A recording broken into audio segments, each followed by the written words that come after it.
We will see how to carry out a digital inventory of urban features from Jakartowns. For this demonstration, we will locate two fire hydrants in the town of Lekoto.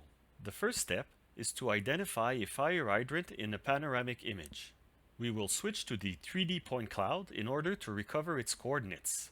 If the object is difficult to locate in the point cloud, it is possible to adjust the zoom with the scroll wheel or use the slider at the top left to adjust the intensity of the 3D points. To save the measurement, click on the object. All the measures are found in the section at the bottom of Jakartowns.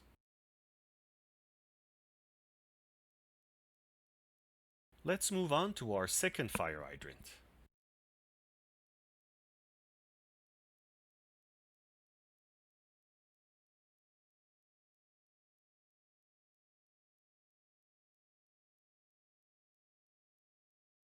In just a few seconds, we have mapped some objects of the urban landscape.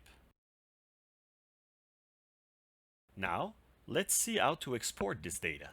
There are two options in Jakartowns. The first option is to export a backup. We'll come back to this at the end of the video. We'll first look at the second option, export in shapefile format. The shapefile format will allow you to use the data collected on Jakartowns in your own geographic information system software. Click on the button to download an archive which contains the shapefile. Integration into your information system is fairly straightforward.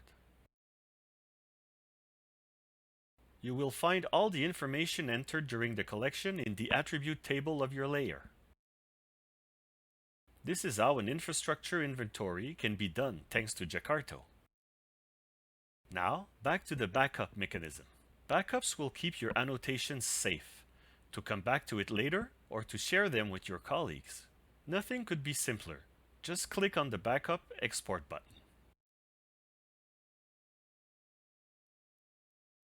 Then pick up where you left off loading this file using the Import button.